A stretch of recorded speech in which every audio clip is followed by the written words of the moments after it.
I want to start today by putting a feeling into words. You know that specific feeling when you get to a Friday afternoon? Oh, I know this feeling. You're sitting in your car or on the train, you look back at the week, and it's just a blur. The classic, where did the time go? Yeah. Phenomenon. Exactly. But it's more than that, isn't it? It's not just about time moving fast. It's a specific kind of amnesia. Amnesia. That's a strong word. It feels right, though, because you know you drove to work, you know you sat in those meetings, you know you ate dinner, you had conversations. The calendar says you did. Right. But you don't actually remember being there. You were physically present, but, well, the lights were on and nobody was home. It is so interesting you phrase it that way. Nobody was home. Because the source material we are diving into today takes that exact feeling, which we usually just brush off as being busy or modern life. Yeah. Oh, it was like a crazy week. And it diagnoses it as a spiritual crisis, a fundamental problem with how we're living. And it uses language that is, quite frankly, a little disturbing. I'm not going to lie. I read the opening of this text and I actually had to put it down for a second. It's aggressive, isn't it? I was like, okay, ouch. It doesn't pull any punches at all. No, it's designed to be a splash of cold water to the face. It really is. It starts with a question that just stops you dead in your tracks. I mean, we all know universally that life is finite. We're mortal. That's just a biological fact. It's a fact. But the source material takes that fact and it twists it into a really sharp, almost aggressive question it asks. Is your life right now just a journey toward death? Wow. Yeah. It's the difference between being alive and just waiting to die. That is a confronting opening. It is. And the source uses a very specific and I think brilliant play on words to frame this entire thing. It's from a Hindi context. The linguistic gymnastics here are just fantastic. They are. It contrasts two terms that sound almost identical but mean literally life and death. Shava and Shiva. Exactly. And we really need to unpack the weight of those words because for anyone who isn't fluent in Hindi or Sanskrit, the difference in spelling is tiny. Just one letter. But the difference in meaning is, well, it's essentially the entire universe. Okay, so let's break it down. Yatra. That's the easy part. It means journey or procession. Right, a journey. But the first word, Shava. Shava. Shava means a corpse. Yeah. A dead body. Okay. So a Shava Yatra is... Literally a funeral procession. Yeah. It is the journey of the dead body being carried to the cremation ground. Which sounds incredibly morbid. And here's the kicker. The source isn't talking about literal funeral. It's asking, are you living a Shava Yatra? It's asking, is your life right now, while you are breathing and walking around and checking your email, just a glorified funeral procession? Are you just a corpse that happens to be moving? That is heavy. But it's meant to be, right? It's absolutely meant to be a splash of cold water. It is designed to wake you up. Yeah. Because the alternative they present is the Shiva Yatra. And Shiva here, we should be clear. It isn't just referring to the deity in a purely religious sense. We aren't talking about converting to a specific religion. No, not at all. In this specific philosophical context, the source defines Shiva as pure consciousness, as awareness. The word they use is bodh, or perception. So the choice isn't between life and death physically. No. The choice is between a corpse journey, living unconsciously, and a consciousness journey, living with total awareness. And that is the mission of this deep dive today. We aren't talking about physical death. We're talking about the quality of your aliveness while you are still breathing. Exactly. We're going to unpack this philosophy that claims most of us, most of the time, are living on autopilot, the Shava Yatra. And then, and this is the important part, we're going to look at the specific toolkit the source provides to shift gears into that awakened state, the Shiva Yatra. And what I absolutely love about this material is that it doesn't just stay in the clouds of philosophy. It's not abstract. No. It gives a diagnosis of the problem, which is the living corpse, and then it offers three very specific pillars, practical, actionable steps to make that shift. Almost a manual for waking up. A manual for waking up. I like that. So let's get into the diagnosis first, because nobody likes to be called a living corpse. It feels a bit insulting. It does. I like to think I'm very much alive. You know, I pay taxes, I drink coffee, I worry about things. I'm alive. Of course. But when you read the source's description of Shava Yatra, it hits a little too close to home. It really does. So the source defines the Shava Yatra as a life lived without awareness. And the imagery they use is so striking. They say, the body is moving, the breath is flowing, the mind is running, but the inner being is asleep. That's the lights on, nobody home thing we mentioned at the start. It's the zombie mode. Essentially, yes, it's the autopilot existence. I mean, Yeah. think about your average Tuesday. You wake up because the alarm rings. You brush your teeth because that's what you do next. You rush to the office. You log onto your computer. You work. You eat. You come home. You scroll on your phone. You go to sleep. The routine. The routine. And the source asks, in all of that movement, did you ever once stop and ask why? Or for whom? For whom? That's the one. That's the kicker, isn't it? For whom? It feels like we are just executing a script written by, I don't know, by society or just by our own habits. Precisely. I was thinking about this in terms of the scroll hole. You know what I mean? You unlock your phone just to check the weather. It'll take a second. And 20 minutes later? 20 minutes later, I'm watching a video of a guy power washing a driveway in Ohio, and I have absolutely no idea how I got there. That is a perfect modern-day example of Shava Yatra. Who Was choosing to watch that video. Was it you? Your conscious, deliberate self? No, it was something else. Or was it just the dopamine circuits in your brain reacting to a stimulus? Input, output, robot mode. So if I'm just reacting, if I'm just a bundle of habits and algorithms executing a pre-written script, Yeah. then I'm the corpse. You are the corpse. You are technically alive, biologically speaking, but the consciousness that makes you, Yeah. you, isn't in the driver's seat. It's been stuffed in the trunk. Stuffed in the trunk. There's this phrase in the source that really stuck with me. It says the mind is running endlessly, but it doesn't know its destination. Oh. It's like getting in a taxi and telling the driver, drive fast, but you never tell him where to go. And because there's no destination, there's no fulfillment. There's only exhaustion. Only exhaustion. And this leads to the second part of the diagnosis, which I found even more striking and honestly a bit heavy to visualize. I think I know where you're going. The source says that humans in this state are carrying a hearse or a bier on their shoulders every single moment. Yes. Carrying your own hearse. Let's just sit with that for a second. We are walking around doing our jobs, trying to be productive, but we are hauling this invisible coffin on our backs. What is in the coffin? It represents the burden of our own desires and our own ego. The source called these vasanas, these deep-seated desires, tendencies, past impressions. So it's the weight of I want, I need, I must become. When you live in Shava Yatra, you aren't walking freely. You are trudging under the weight of all that. It's the weight of image management, isn't it? What will people think of me? I need to prove I'm smart. I need to prove I'm successful. Exactly. Every interaction becomes a transaction where you are trying to protect or inflate this ego self. And that is an incredibly heavy load to carry all day. It explains so much about modern burnout, doesn't it? I was really reflecting on this while I was reading. How so? We often think we are tired because of the work, you know, the emails, the meetings, the errands, the tasks themselves. Right, this stuff on the to-do list. But this perspective suggests we aren't tired from the work itself. We are tired from the carrying. We are exhausted because we are hauling this invisible corpse of our ego around 234/7. Precisely. That's a perfect way to put it. The physical work is just calorie expenditure.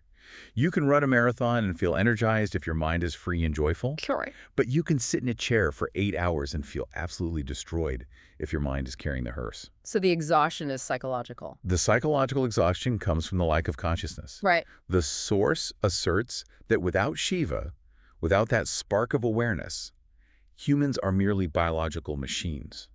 We're mechanical entities. Input, output. Input happens, output happens. Someone insults you, you get angry. Input, output.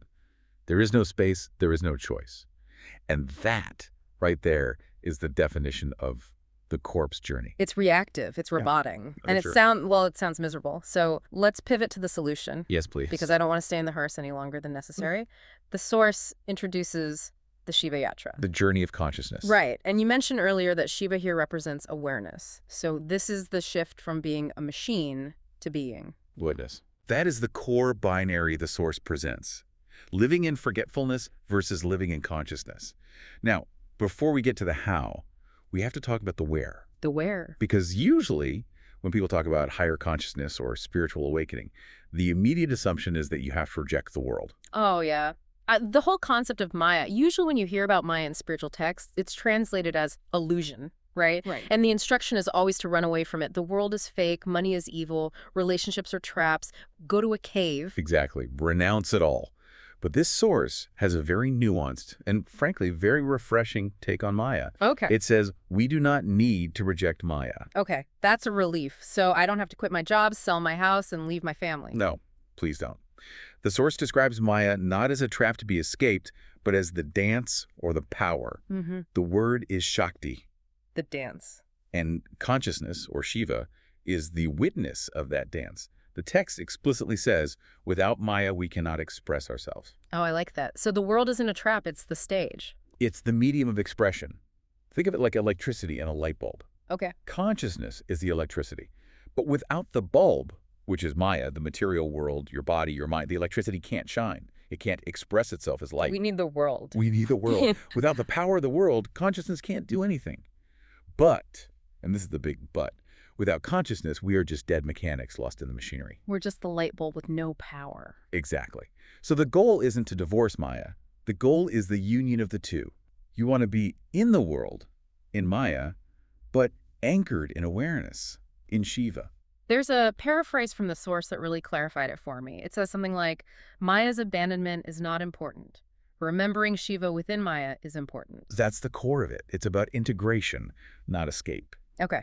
So to achieve this integration, to be in the busy, noisy, demanding world but not be crushed by it, the source moves from this high-level philosophy to a very practical toolkit. Yes, it gets very grounded. They outline 3 specific pillars of practice to tune your Shava Yatra into a Shiva Yatra. Let's unpack these pillars. I love a good list. Pillar number 1, Sakshi. Sakshi. It translates to the witness. The concept is simple, though the practice is, well, it's rigorous. It sounds simple. It means being a witness in every single moment. So practically speaking, what does that look like? Am I narrating my life in my head? He is now drinking coffee. He's now scratching his nose. No, not narrating. That's just more thinking, more mental noise. Sakshi is observing without language. Observing without language. It's the difference between being an emotion and observing that emotion arise within you. Okay, give me a real-world scenario. Let's go back to traffic. That's usually where my enlightenment goes to die. Perfect. So you're driving, someone cuts you off aggressively, they nearly clip your bumper. In the Shava Yatra, the autopilot, corpse mode, what happens? Instant reaction. My heart rate spikes. I slam the horn. I probably shout something that can't be broadcast on this show. I am the anger. Exactly. There is no gap. The event happens and you explode. You become the rage. Right. I am the anger. It possesses me. In the Shiva Yatra, practicing Sakshi, the exact same event happens. The car cuts you off. Your biological response probably still happens. Adrenaline spikes, heat rises in your chest. But, and this is the absolute game changer, a part of you is watching that happen. So I'm watching myself get angry. You are watching the reaction. You notice from a slight distance, oh, look, the heart is beating fast. Look at that heat in the chest. Look at this thought. What an idiot that just appeared in the mind. You are the camera, not the actor on the screen. That sounds like such a tiny difference, but I can feel how that would change everything. It changes everything because that watching creates a gap, a space. And in that gap, you have a choice. I can choose not to honk. You can choose to take a breath. You stop being a robot. You observe the thoughts, the emotions, the events without judgment. You watch them from a distance. That distance is everything. It stops the knee-jerk reaction. Okay, so pillar 1 is witnessing Sakshi. What's pillar number 2? Pillar number 2 is nirlep. Nirlep. It means unstained or detached. The instruction here is to perform actions without getting stained by them or stuck to them. This sounds like that classic metaphor of the lotus leaf in water. It's in the water, but the water just rolls right off it. That is exactly the image. Okay, now I have to play devil's advocate here. I'm with you on the witnessing. That makes sense to me. But detachment. This is where I start to get nervous, and I think a lot of our listeners might feel the same way. Why do you think that is? Well, look at our audience. They're ambitious people. They have careers, they have businesses, they have families. We are taught from day one that caring is what makes us good at what we do. Of course. If I tell my boss, hey, I'm working on this critical project, but just so you know, I'm totally detached from the result, I'm pretty sure I'm going to get fired. You might if you phrase it quite like that. But seriously, we think anxiety is our fuel. We think if we don't stress about the outcome, we won't work hard enough. If I stop attaching my identity to the result, won't I just become Lazy. Won't I just sit on the couch and say, whatever happens, happens? This is the single most common misunderstanding of this entire philosophy. And honestly, it's why so many high performers reject spirituality out of hand. They think detachment means indifference. Is it not? No, absolutely not. The source is very, very clear here. Nirlep is not about the action. It's about the stickiness of the aftermath. The stickiness. Let me give you an analogy that isn't in the text, but I think it explains this perfectly. Think about a surgeon, a heart surgeon. Okay, a heart surgeon. You are on the table, open heart surgery. Do you want your surgeon to care about the outcome? Yes, please. I would very much like to survive this procedure. Of course. But do you want the surgeon to be personally attached to you? Right. Do you want them standing over you thinking, oh my God, if my hand slips, this man dies, and his wife will be a widow, and his children will be orphans, and it will be all my fault? No. God, no. I want his hands to be rock steady. If he's shaking with that kind of emotion, I'm in serious trouble. Exactly. You want him to be Nirlep. You want him to be technically brilliant, fully focused, absolutely committed to the procedure, but emotionally unstained by the fear of the result. Ah. His detachment is actually what makes him a great surgeon. His detachment is his superpower. If he's too attached, the fear paralyzes him. The corpse journey is living in that fear. What if I fail? What if they judge me? That baggage is the hearse we talked about earlier. That's the hearse. When you practice Nirlep, you put the hearse down. And tell me, when you aren't carrying a heavy weight, do you run slower or faster? You run faster, a lot faster. You run faster, you work better, you think clearer. The source argues that when you detach your ego from the result, your competence actually goes through the roof. Because you're not wasting energy on anxiety. You are pouring 100% of your energy into the task itself, not into worrying about the outcome. So it's not, I don't care if this project fails. It's, I am going to do everything in my power to make this project succeed, but if it fails, it doesn't destroy me. I am not the success, and I'm not the failure. I am the one doing the work. That is the essence of being unstained. It is emotional hygiene. You do the work, you offer it up, and you stay clean. Emotional hygiene. I love that. Okay, that makes a lot of sense. It actually reframes caring as a potential distraction. Okay, so what's pillar 3? This one seems to be the culmination of the first two. It is. From Karta to Drashta. From Karta, which is the doer. To Drashta, which is the seer, or the observer. This is the ultimate shift, then. Recognizing yourself not as the person doing the action, but as the consciousness observing the action happen. It sounds abstract, I know, but it's the root of the entire transformation. The doer, the Karta, is the ego, the one carrying the hearse. The seer, the Drashta, is the Shiva nature, the free consciousness. Now, again, to the skeptic, that just sounds passive. I'm not doing it, I'm just watching. But you're saying this actually improves engagement with the world. It changes the quality of the action. Yeah. And to explain this, the source uses what I think is the most powerful, most useful analogy in the entire text. Okay. If you forget all the Sanskrit words, just remember this one image. The actor metaphor? Yes, let's dive into this. The source compares our life to an actor on a movie set. Think about a brilliant actor. Someone like, I don't know, Daniel Day-Lewis or Meryl Streep. Let's say they're playing a character who is going through a terrible tragedy. Right. On screen, they are crying, they are screaming, they are fighting a war. They are playing the role with full 100% intensity. Of course. If they were detached and bored, it would be a bad performance. We'd say they were phoning it in, they have to be in it. They are fully in it. But, and this is the crucial distinction, deep down, in a quiet corner of their consciousness, do they believe they are actually that character? No. Absolutely not. If they actually believed they were the character, they'd be psychotic. They'd need to be institutionalized after every single scene. Exactly. Even the deepest method actor knows, I am Daniel playing the role of Abraham Lincoln. That dual awareness, I am playing a role, but I am not the role, is what saves their sanity. And that knowledge is the sakshi, the witness. That's the witness. Because they know it's a role, they are not permanently traumatized by the problems on the set. When the director yells, cut, they don't carry the grief of the Civil War home with them. And that is the Nirlep part, the unstained part. Precisely. The source argues that when you realize life is a script, and you are not the character, the body, the mind, the ego, but the consciousness playing the character, you actually perform better. You perform better. How? Because the fear is gone. The personal ego is removed from the equation.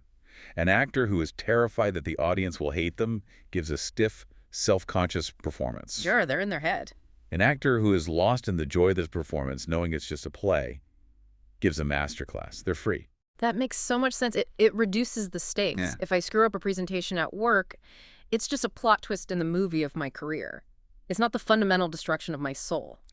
Correct. Yeah. And that improves your decision-making because you aren't operating out of survival mode. You are operating out of creative mode. You are playing the game of life rather than being crushed by it. So applying this to the earlier point about where we do this is why the source says you don't need to go to the forest. Right. This brings us to the market versus the forest debate. Right. The source completely challenges the myth of renunciation.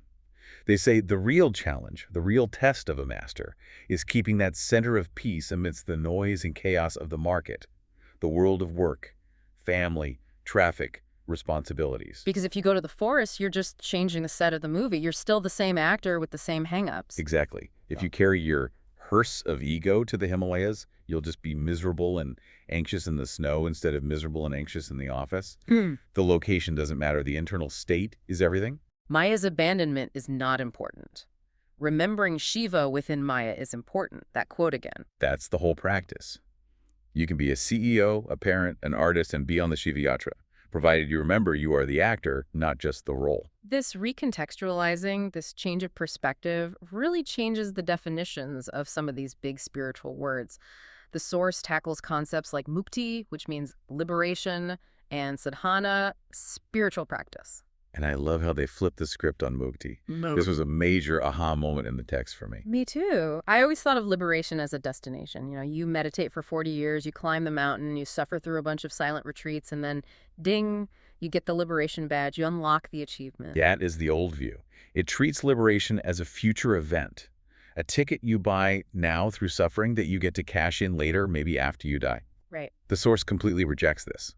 They say mukti is not a place to reach. It is a pair of glasses. A lens. It's a lens through which you view the world right now, in this very moment. I love that. The source uses the analogy of wearing dark sunglasses at night, doesn't it? It does.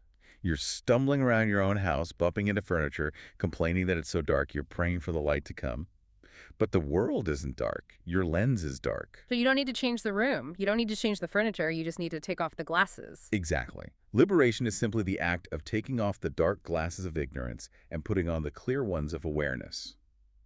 Which implies what? That nothing in the world needs to change for you to be free. Nothing external needs to change. Your job doesn't need to change. Your bank account doesn't need to change. Your family doesn't need to change. Only your vision needs to change. The source has a line that's so powerful. It says, "You don't ask, am I free? You declare, I am free. I was just acting like a prisoner." I was just acting like a prisoner. That is so empowering. It puts the ball completely in your court. You stop waiting for a savior or a guru or some future event to tap you on the head with a magic wand. You just change the glasses. And this leads directly into their redefinition of sadhana, or spiritual practice. Oh, this one is huge. Because for me, and I think for a lot of people, the word sadhana or discipline sounds like a grind. It sounds like work, like a chore. Yeah. It sounds like waking up at 4 a.m., taking ice-cold showers, fasting, suffering. It feels like a burden you have to carry to pay for enlightenment. It feels like punishment, like you're in spiritual detention. But the source frames it so beautifully. They say sadhana is not a burden. It is the excitement of returning home. The excitement of returning home. Wow. Think about a traveler who has been away from home for years. They're on the other side of the world. They are finally on the flight back to their own house, their own bed, their own family. They can't wait. They're packing their bags. Is packing that bag a chore? Is the long taxi ride to the airport a burden? No, they're thrilled. Every single step feels light because they know where they're going. Even if the line at airport security is an hour long, they don't care because they're going home. That is how the source wants us to view spiritual practice. It is the joy of the self returning to the self. It's not about following strict rules for the sake of rules. It's about the joy of remembering who you truly are. It replaces the word discipline with enthusiasm. Exactly. So how do we start this joyful return today? The source gives a very simple, immediate technique. It doesn't say go chant for 3 hours. No. It suggests a tiny micro-practice. Something you can do right now while listening to this. What is it? Just start thinking, I am seeing this instead of I am doing this. That's it. That's the practice. That's the wedge that cracks the door open. You are washing dishes. Instead of I am seeing the hands wash the dishes. Yeah. You are walking down the street. I am seeing the body walk. So you're just introducing that little bit of separation. It shifts you instantly from karta, the doer, to drashta, the seer. It creates that tiny gap of space. And in that gap, freedom lives. And the Source promises that if you do this, the script of your life becomes not only shorter, meaning less complicated by self-inflicted drama, Less drama is always good. but also more beautiful. Less drama, more beauty. I'll take that deal any day of the week. And this brings us to the ultimate goal the Source describes. And again, it contrasts so sharply with our modern obsession with self-improvement. The trap of becoming. Yes, we are addicted to becoming. We're always trying to become something else, becoming richer, smarter, fitter, holier, calmer. We're always chasing a future version of ourselves. Sure. The entire self-help industry is built on the idea that the current version of you is broken and needs fixing. It's the I'll be happy when syndrome. I'll be happy when I get the promotion. I'll be happy when I lose 10 pounds. I'll be happy when I find a partner. Exactly. Becoming always comes from a place of lack, a feeling of not enough. But the Source says the goal of the Shiva Yatra is not becoming, it is being. Resting in what you already are. But that's terrifying for the ego, isn't it? The ego wants a project. It wants to fix things, to achieve things. If I'm just being, what does the ego do all day? The ego is out of a job. And that is the source of the fear. But the Source offers a beautiful reassurance here. It mentions what we can call the grace factor. This stood out to me. It says something like, if you just maintain the resolve, I am that imperishable energy, the cosmic order takes over the rest. Yes. It says if you hold the frequency of I am consciousness, if you just keep reminding yourself of your true nature, you don't have to micromanage your own enlightenment. You don't have to plan it all out. The cosmic order, or grace, handles the logistics. Think of it like setting the destination on your GPS. Okay. When you set the destination on your GPS to home, do you have to get out of the car and push it? Do you have to calculate the physics of the engine and the friction of the tires? No, of course not. I just steer. The satellite handles the route. The car handles the movement. Exactly. Yeah. The Source says, set your internal GPS to being. Focus your intention on the destination of I am Shiva, I am consciousness. Once you lock that in, the grace of the universe steers you there. You don't have to push the car. And we spend so much of our lives pushing the car, getting frustrated that it's so heavy and we're not moving fast enough. We do. And the Source calls this the final gati, or destiny. By finding the destination inside yourself now, the future trajectory fixes itself. You stop worrying about where you're going because you've already arrived. It really all comes down to a binary choice, doesn't it? The Source puts it very starkly. It's a moment-to-moment decision. It is not a one-time decision you make on New Year's Eve and then forget about. It is a decision you have to make right now. In this very moment.